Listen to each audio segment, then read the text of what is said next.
ओम काली काली महाकाली कालिके परमेश्वरी सर्वानंद करे देवी नारायणी नमस्तुते। ओम क्लीं मूर्ति शारदे ममिकार सिद्ध गुरु नमः। ओम क्लीं मूर्ति शारदे ममिकार सिद्ध गुरु नमः। सभी लोगों को जय श्री राम, जय हनुमान जी महाराज की, जय शारदा मैया की, जय शमशान काली की। आज हम अपने इस वीडियो में माँ शमशान काली का, या कई लोग इसे मरघट काली जंजीरा के नाम से भी जानते हैं। अक्सर इस मंत्र का बुंदेलखंड में, गढ़वाल में और ऐसे बहुत सारे क्षेत्र हैं जिस जगह इस मंत्र का प्रयोग देखा जाता है। लेकिन यह बहुत ही शक्तिशाली मंत्र है। यदि कोई व्यक्ति मारण चौकी, मूठ चौकी, मसान की चौकी, औघड़ चौकी, तंत्र चौकी, तरह तरह की मैली कुचैली चौकी होती हैं, यदि किसी प्रकार की चौकी के बंधन से, चौकी की बाधा से परेशान है, तो इस मंत्र का प्रयोग कर वह अपनी चौकी वाली बाधा से मुक्ति पा सकते हैं। इसके अलावा यह मंत्र बहुत ही शक्तिशाली है। शमशान काली के या मरघट काली के जितने भी मंत्र होते हैं बड़े ही उग्र होते हैं और चुटकी में प्रभाव दिखाने वाले मंत्र होते हैं। यह मंत्र हमने श्रवण के लिए आपको उपलब्ध कराया है। इस वीडियो के रिलीज होने से पहले वाला वीडियो आप देख लीजिएगा तो इसका श्रवण आपको उपलब्ध हो जाएगा। जिन व्यक्तियों को यह मंत्र लक्षण दिखाए, असर दिखाए, शरीर में झुंझुनाहट पैदा करे, कंपन पैदा करे, तो ऐसे व्यक्ति समझें कि उनके शरीर में या तो कोई बाधा है या फिर उनके शरीर को यह मंत्र छूट कर रहा है। वो यदि इसका सिद्धिकरण करें तो इसकी सिद्धि उन्हें जल्दी मिल जाएगी। इस तरह इन मंत्रों के परीक्षण करने के प्रमाण देखे जाते हैं, आप अपने स्तर से देख सकते हैं। यह मंत्र सभी प्रकार के भूत प्रेत, दैत्य दानव, बरम राक्षस, बैताल, योगिनी जोगनी, डाकनी, डायन, तरह तरह की विद्याओं को, तरह तरह के प्रेत बाधाओं को बांधने में भी प्रयोग किया जाता है। जंजीरा मंत्र बड़े ही दुर्लभ होते हैं और बहुत ही शक्तिशाली होते हैं। इस मंत्र को हम श्रवण कराएंगे आपको एक बार और इसकी विधि भी बताएंगे, लेकिन उससे पहले जान लेते हैं कि इस मंत्र का प्रयोग कैसे करते हैं। इस मंत्र का प्रयोग बहुत आसान है, इतना आसान है कि जब इस मंत्र को आप कंठस्थ कर लेंगे और सिद्ध कर लेंगे तो कई बार तो इस मंत्र का प्रयोग सिर्फ चुटकी की दम पे हो जाता है। आप सिर्फ मंत्र को पाठन करेंगे और चुटकी बजाएंगे, इतने में ही सभी प्रकार की मरण, मूठ, चौकी, तंत्र बाधाएं कट जाती हैं, हट जाती हैं।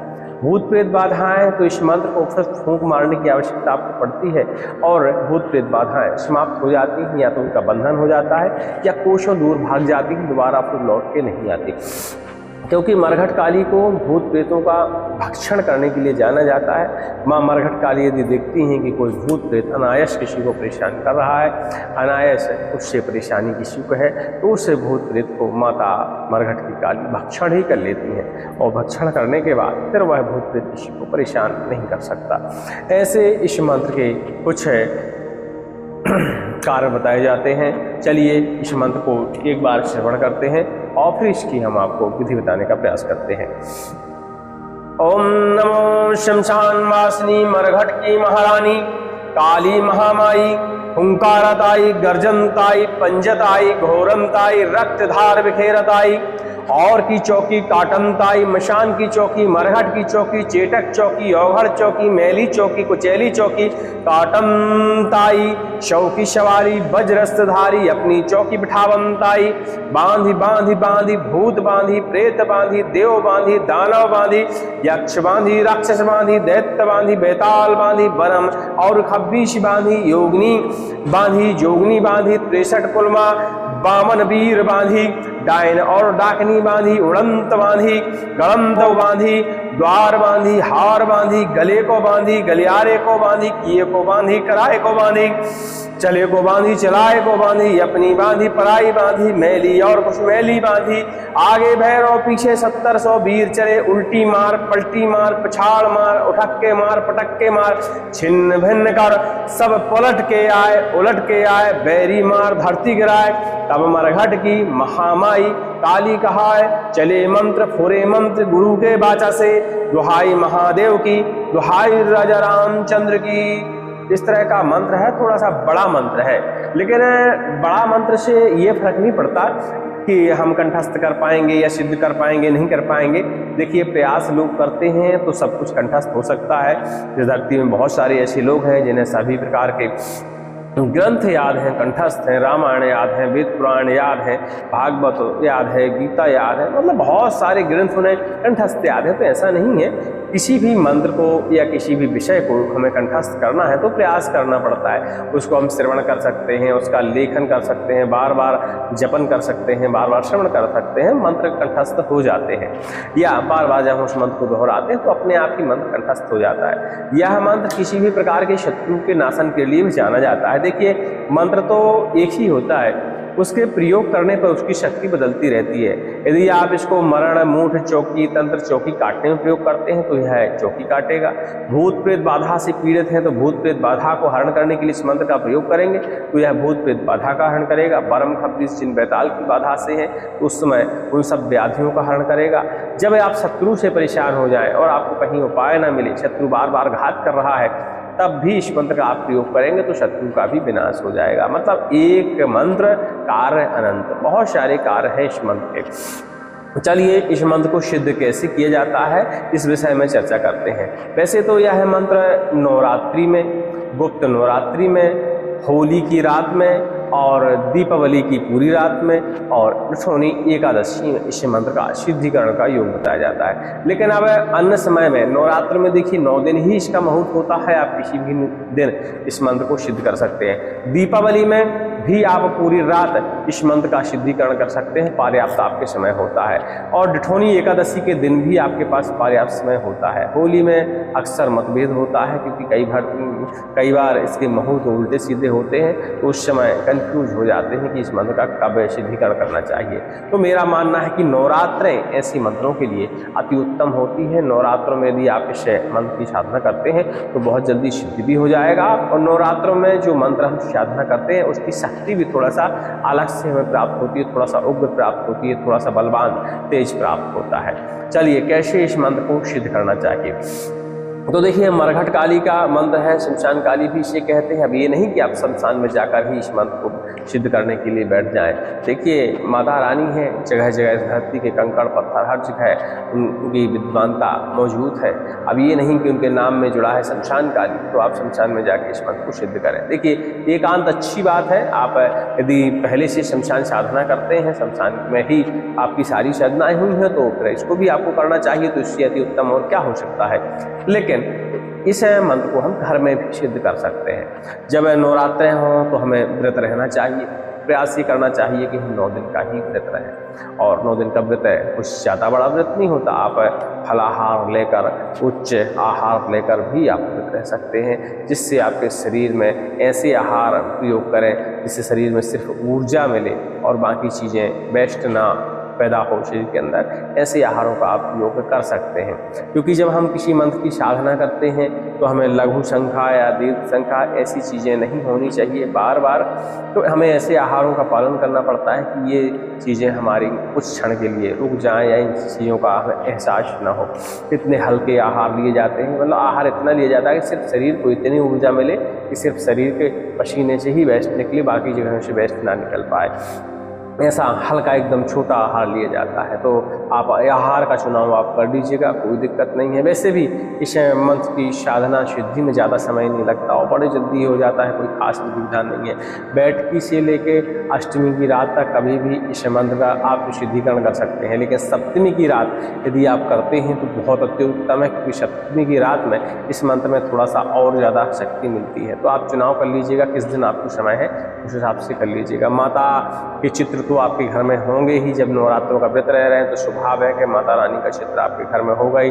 माता रानी का चित्र एक पटे पे बढ़िया स्थापित कर लीजिए। प्रयास करिए कि नीचे जो माता रानी का चित्र है उसके नीचे लाल कपड़ा की बिछायत आप दें या पटा के ऊपर आसन दें। ऐसी चीज़ों का आप देख लीजिएगा। अपना आसन भी आप देख लीजिएगा कि काले रंग का हो या लाल रंग का हो या कम्बल का सबसे उत्तम आसन माना जाता है, तो उसका भी आप प्रयोग कर सकते हैं। तो कम्बल के आसन पर भी आप बैठ सकते हैं। शुद्ध और पवित्र होना चाहिए, इस बात का आपको ध्यान देना है। 4 मुख का दीपक आप ले लीजिए और उसमें बढ़िया चारों दिशाओं की ओर एक एक बत्ती डाल दीजिए। पारे आप उसमें तेल सरसों का भरिए और अपने बाएं तरफ दीपक का स्थापन करिए और दीपक में अग्नि प्रज्वलित कर दीजिए।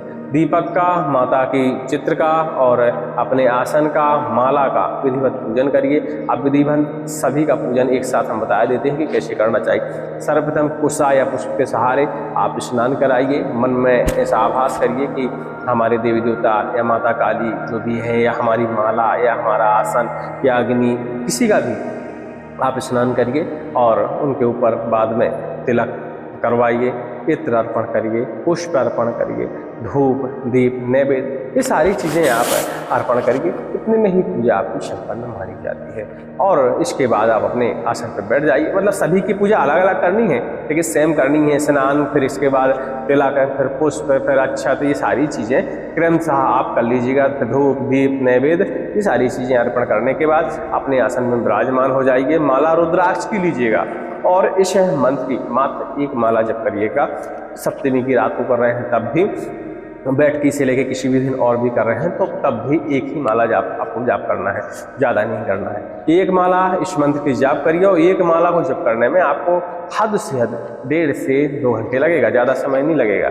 तो 1-1.5 घंटे आपको लगेगा। तो 1-1.5 घंटे में इसकी आप एक माला पूरी, मतलब 108 की बार इसको आपको पढ़ना है, ज़्यादा नहीं पढ़ना है। हाँ, अब आपके पास देखिए समय ज़्यादा है या आपका शरीर पूर्णतया स्वस्थ है कि आप लंबे समय तक बैठ सकते हैं, तो भैया इस मंत्र की आप 11 माला भी कर सकते हैं। उसमें आपत्ति नहीं है कि नियम है कि एक ही माला करना है, लेकिन हमारा जो कार्य है वो एक ही माला में हो जाता है, जिसलिए हम इस मंत्र का जाप कर रहे हैं, शुद्धिकरण कर रहे हैं, वह एक ही माला में हमारा कार्य हो जाता है। लेकिन जितना आप ज़्यादा जाप करेंगे उतनी ही मंत्र में ऊर्जा मिलेगी। हो सकता है माता का प्रत्यक्षीकरण भी मिल जाए।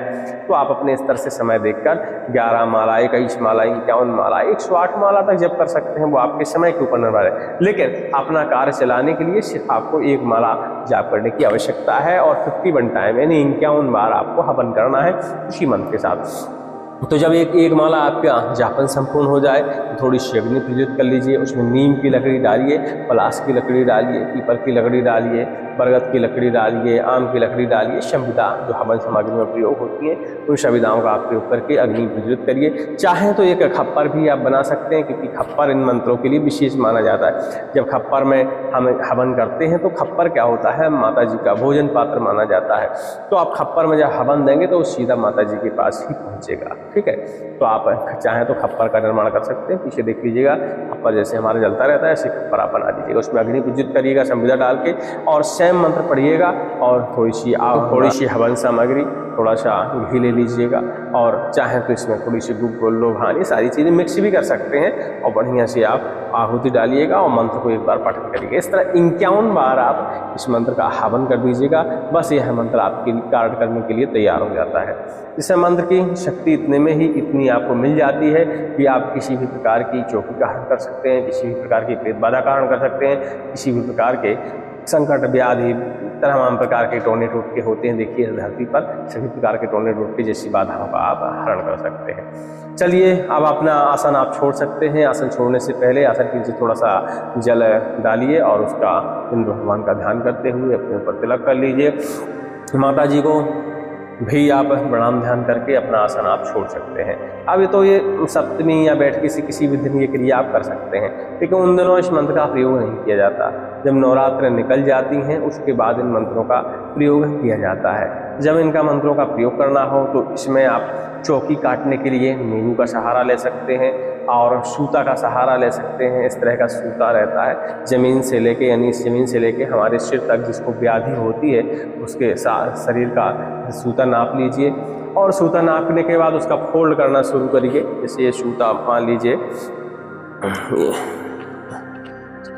चलिए किसी भी चीज़ को ले लेते हैं। जैसे मान लीजिए ये सूता हो गया, हमारे साइज का है, तो उसको इस तरह फोल्ड करना शुरू करिए। 1 फोल्ड, फिर 2 फोल्ड, फिर 3 फोल्ड, जितने में इतनी बत्ती बचे कि आपके दीपक में आ जाए, इतना आपको करना है।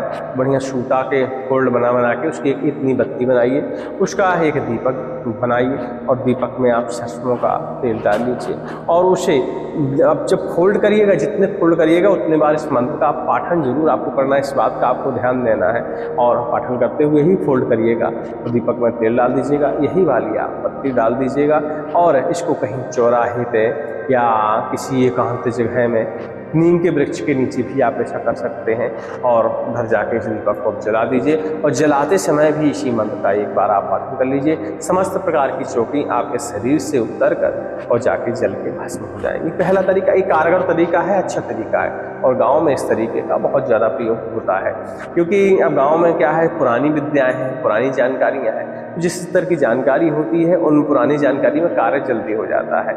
इसके अलावा नींबू को 7 बार उतार कर इस मंत्र को पढ़ते हुए आप नींबू के टुकड़े भी कर उन टुकड़ों को चारों दिशाओं में फेंक सकते हैं।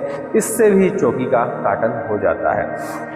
भूत प्रेत को हटाने के लिए भी आप नींबू का प्रयोग कर सकते हैं। इसी मंत्र को पढ़ते हुए उड़द के दाने का प्रहार कर सकते हैं। लेकिन सांगीन जो कि पीछे अस्त्र दिख रहे होंगे, इन सांगीनों को आप इस तरह यदि आप पढ़ते हुए और झाड़ा लगाते हैं तो भूत प्रेतों की तो खैर नहीं होती, वो तत्काल ही उस शरीर को छोड़ जाते हैं और दोबारा कभी नहीं आते। अब देखिए, झाड़ने का तरीका, प्रयोग करने का तरीका आपको रिसर्च करना होगा कि आपके लिए कौन सा कार्य करता है। लेकिन जो हमने बत्ती वाला बताया, नींबू वाला, उड़द वाला, सांगीन वाला, गाय के पूंछ के बालों से ही बनी हुई रस्सी का, ये सबके लिए देखिए कार्य करता है। लेकिन कई लोगों के लिए ये तरीका, ये मंत्र अलग तरीके से कार्य करता है। जैसे कई लोगों को अलग से इसमें ऊर्जा मिलती है तो उनकी चुटकी कार्य करने लगती है। कई लोगों को और थोड़ा सा अजीब टाइप की शक्ति इसमें मिलती है तो फूंक लगाते हैं तो कार्य करने लगता है। इन सब चीज़ों का आपको परीक्षण करना पड़ेगा कि यह मंत्र हमारे लिए किस तरह कार्य करेगा। लेकिन गाय की पूंछ, सांगीन, सांग बोलते हैं जिसे, नींबू, उड़द का दाना और गाय की पूंछ की जो रस्सी बनती है बालों की उसका, और नींबू तो आपको पता ही है। इन चीज़ों में आप प्रयोग करिएगा। इनमें सबके लिए कंपलसरी है कि ये इसमें हो जाता है। लेकिन वो अलग से चाहिए होता है जो कि थोड़ा सा और शक्ति मिल जाएगी, हमको ज़्यादा कुछ ना करना पड़े, बस चुटकी बजाना पड़े, वो काम हो जाए। तो ये कुछ लोगों को प्राप्त होता है। तो आप चेक कर लीजिएगा कि आपको भी तो ऐसी कोई शक्ति प्राप्त नहीं हो गई इस मंत्र से। चलिए, उम्मीद करते हैं हमारी बात को आप समझ गए होंगे। मंत्र डिस्क्रिप्शन में हम लिखने का प्रयास करेंगे, नहीं टेलीग्राम में यह मंत्र छोड़ देंगे क्योंकि बड़ा है, देखिए बहुत बड़ा है। डिस्क्रिप्शन में कुछ ही शब्द लिखने की जगह होती है, इतना जगह नहीं होती, तो इसको हम टेलीग्राम में भी लिख सकते हैं और प्रयास करेंगे डिस्क्रिप्शन में आ जाएगा तो हम लिख देंगे।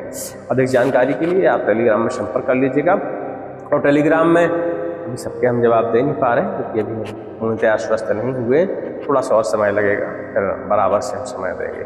सभी को जय श्री राम, जय हनुमान जी महाराज।